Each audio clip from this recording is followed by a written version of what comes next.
Top news ଆସନ୍ତୁ ନଜର ପକାଇବା କିଛି ଗୁରୁତ୍ୱପୂର୍ଣ୍ଣ ଖବର ଉପରେ। ତାହା ପୂର୍ବରୁ ଯଦି ଆପଣମାନେ ଆମ ଚ୍ୟାନେଲକୁ ଭଲ ପାଉଛନ୍ତି ତାହେଲେ ସବସ୍କ୍ରାଇବ୍, ଲାଇକ୍, ସେୟାର, କମେଣ୍ଟସ୍ ଦେବାକୁ ଜମା ବି ଭୁଲିବେନି। ଆସନ୍ତୁ ନଜର ପକାଇବା। ଥରେ ରାସନକୁ ବାଏ ବାଏ। ଆଉ 3 ମାସରେ ଥରେ ନୁହେଁ, ପ୍ରତି ମାସରେ ହିତାଧିକାରୀଙ୍କୁ ମିଳିବ ରାସନ। ଏନେଇ ଶନିବାର ଯୋଗାଣ ମନ୍ତ୍ରୀ କୃଷ୍ଣଚନ୍ଦ୍ର ପାତ୍ର ସୂଚନା ଦେଇଛନ୍ତି। ତେବେ ନୂଆ ବର୍ଷରୁ ଏହି ନୂଆ ନିୟମ ଲାଗୁ ହେବ। ପୂର୍ବରୁ ଏକା ସାଙ୍ଗରେ 3 ମାସର ରାସନ ଡିଲରଙ୍କ ପାଖରେ ମହଜୁଦ ରହୁଥିଲା। ଏହାର ଅପବ୍ୟବହାର କରାଯାଉଥିଲା। ଏପରିକି ହିତାଧିକାରୀ ଅସୁବିଧାରେ ସମ୍ମୁଖୀନ ହେଉଥିଲେ। ତେଣୁ ସରକାର ପ୍ରତି ମାସରେ ରାସନ ଦେବାକୁ ନିଷ୍ପତ୍ତି ନେଇଥିବା ମନ୍ତ୍ରୀ କହିଛନ୍ତି। ଏବେ ମନ୍ତ୍ରୀଙ୍କ ସୂଚନା ପରେ ଯୋଜନାର ପ୍ରକୃତ ଉଦ୍ଦେଶ୍ୟ ସାଧିତ ହେବ ବୋଲି କୁହାଯାଉଛି। ନିର୍ବାଚନ ପରିଚାଳନା ନିୟମ ବଦଳାଇଲେ ସରକାର।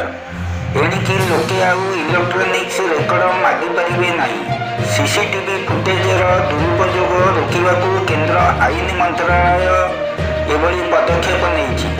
ନିର୍ବାଚନ କମିଶନଙ୍କ ସୁପାରିଶ ଆଧାରରେ କେନ୍ଦ୍ର ଆଇନ ମନ୍ତ୍ରଣାଳୟ ନିର୍ବାଚନ ପରିଚାଳନା ନିୟମ 1961ର ନିୟମର ବଡ଼ ସଂଶୋଧନ ଆଣିଛନ୍ତି। ଏଣିକି ନିର୍ବାଚନ ସମ୍ବନ୍ଧୀୟ ସମସ୍ତ ଇଲେକ୍ଟ୍ରୋନିକ୍ ରେକର୍ଡ ସର୍ବସାଧାରଣରେ ଉପଲବ୍ଧ ହେବ ନାହିଁ। ସିସିଟିଭି କ୍ୟାମେରା ଓ ୱେବ୍ କାଷ୍ଟିଂ ଫୁଟେଜ ଭଳି କେତେକ ଇଲେକ୍ଟ୍ରୋନିକ୍ ଦସ୍ତାବିଜର ସର୍ବସାଧାରଣ ଯାଞ୍ଚ ସହ ପ୍ରାର୍ଥୀଙ୍କ ଭିଡ଼ିଓ ରେକର୍ଡିଂକୁ ରୋକିବା ପାଇଁ ସରକାର ନିର୍ବାଚନ ନିୟମରେ ସଂଶୋଧନ ଆଣିଛନ୍ତି। ତେବେ କଂଗ୍ରେସ ଏହି ପଦକ୍ଷେପକୁ କଡ଼ା ସମାଲୋଚନା କରିଛି। ଏହା ଦେଶର ନିର୍ବାଚନୀ ପ୍ରକ୍ରିୟାରେ ଏକ ବଡ଼ ଅବକ୍ଷୟ ବୋଲି କଂଗ୍ରେସ ନେତା ଜୟରାମ ରମେଶ କହିଛନ୍ତି। ନିର୍ବାଚନ ସମ୍ବନ୍ଧୀୟ ସମସ୍ତ ଦସ୍ତାବିଜ ଜନସାଧାରଣଙ୍କ ନିକଟରେ ଉପଲବ୍ଧ ନ ହେବା ଉଦ୍ବେଗର ବିଷୟ ବୋଲି କହିଛନ୍ତି ଜୟରାମ ରମେଶ। ପାଣ୍ଡ୍ୟାଙ୍କ ଗୁମର ଖୋଲିଲେ ରୁବେନ ବାନାର୍ଜୀ।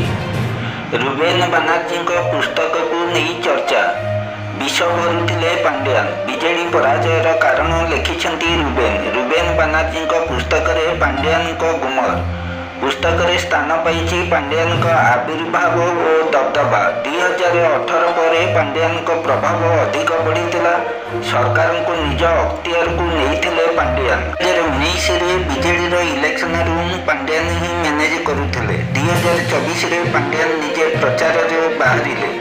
ରୁମ୍ ମ୍ୟାନେଜ କରିବା ପାଇଁ 2024ରେ କେହି ଲୋକ ନଥିଲେ। ମିସ୍ ମ୍ୟାନେଜମେଣ୍ଟ କାରଣରୁ ଦଳ ପରାଜୟ ଭୋଗିଲା। ପାଣ୍ଡ୍ୟାନ ପୂର୍ବତନ ବିଧାୟକ ବିଜୟ ମହାନ୍ତିଙ୍କ ପରଲୋକ। ଭୁବନେଶ୍ୱର ମଧ୍ୟ ନିର୍ବାଚନ ମଣ୍ଡଳୀର ପୂର୍ବତନ ବିଜେଡି ବିଧାୟକ ବିଜୟ ମହାନ୍ତି ଆଉ ନାହାନ୍ତି।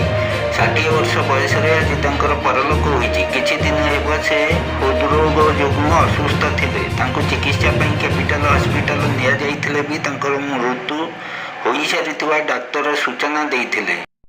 2009 ଏବଂ 2014ରେ ଦୁଇଥର ଭୁବନେଶ୍ୱର ମଧ୍ୟରୁ ବିଧାୟକ ଭାବେ ନିର୍ବାଚିତ ହୋଇଥିଲେ। ସେପଟେ ପୂର୍ବତନ ବିଧାୟକ ତଥା ଦଳର ବରିଷ୍ଠ ନେତା ବିଜୟ କୁମାର ମହାନ୍ତିଙ୍କ ଦେହାନ୍ତ ଖବର ପାଇ ଦୁଃଖ ପ୍ରକାଶ କରିଛନ୍ତି ବିଜେଡି ସଭାପତି ତଥା ପୂର୍ବତନ ମୁଖ୍ୟମନ୍ତ୍ରୀ ନବୀନ ପଟ୍ଟନାୟକ। ଲୋକଙ୍କ କଲ୍ୟାଣ ଦିଗରେ ତାଙ୍କ କାର୍ଯ୍ୟ ସର୍ବଦା ସ୍ମରଣୀୟ ରହିବ ବୋଲି ସେ ଶୋକବାର୍ତ୍ତାରେ କହିଛନ୍ତି। ପୁରୀ ଶ୍ରୀମନ୍ଦିର ସମ୍ମୁଖରେ ଅଭାବନୀୟ ଦୃଶ୍ୟ। ସିଂହଦ୍ୱାର ସମ୍ମୁଖ ବ୍ୟାରିକେଡରେ ଭକ୍ତ ସେବାୟତ ଧସ୍ତାଧସ୍ତି। ପୋଲିସ ସମ୍ମୁଖରେ ଏଭଳି ଘଟଣା ଘଟିଥିବା ଜଣାପଡ଼ିଛି। ଆଜି ମଧ୍ୟାହ୍ନ ସମୟରେ ଶ୍ରୀମନ୍ଦିର ଦର୍ଶନ ଭକ୍ତଙ୍କ ଭିଡ଼ ଲାଗିଥିଲା। ଏହି ସମୟରେ ସିଂହଦ୍ୱାର ସମ୍ମୁଖରେ ଘଟିଲା ଅଭାବନୀୟ ଘଟଣା। କୌଣସି କାରଣକୁ ନେଇ ଭକ୍ତ ଏବଂ ସେବାୟତଙ୍କ ମଧ୍ୟରେ ଧସ୍ତାଧସ୍ତି ହୋଇଥିଲେ।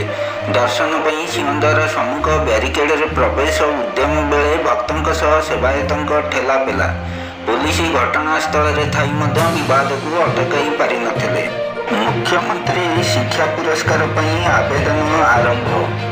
ଶିକ୍ଷାକୁ ଏକ ସାମାଜିକ ଆନ୍ଦୋଳନରେ ପରିଣତ କରିବା ପାଇଁ ଶିକ୍ଷା ବ୍ୟବସ୍ଥାରେ 5T ଉପକ୍ରମରେ ଆରମ୍ଭ ହୋଇଛି ଅଭିନବ ପ୍ରୟାସ। ଜିଲ୍ଲା ବ୍ଲକ ଛାତ୍ରଛାତ୍ରୀ, ଶିକ୍ଷକ ଶିକ୍ଷୟିତ୍ରୀ, ପୁରାତନ ଛାତ୍ର କମିଟି, ଗ୍ରାମ ପଞ୍ଚାୟତ ଶିକ୍ଷା ଅଧିକାରୀଙ୍କ ଅବଦାନ ପାଇଁ ମିଳୁଛି ମୁଖ୍ୟମନ୍ତ୍ରୀ ଶିକ୍ଷା ପୁରସ୍କାର।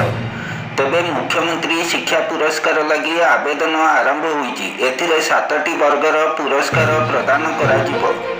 ଜିଲ୍ଲା ଓ ବ୍ଲକ ସମେତ ଶିକ୍ଷଣ ପ୍ରତିଷ୍ଠାନ, ଶିକ୍ଷକ, ଅଧିକାରୀ ଓ ଆଞ୍ଚଳିକ ସାଧନ କେନ୍ଦ୍ର ସଂଯୋଜକ ପୁରସ୍କାର ନିମନ୍ତେ ଆସନ୍ତା 30 ତାରିଖ ପର୍ଯ୍ୟନ୍ତ ଅନଲାଇନ୍ ଜରିଆରେ ଆବେଦନ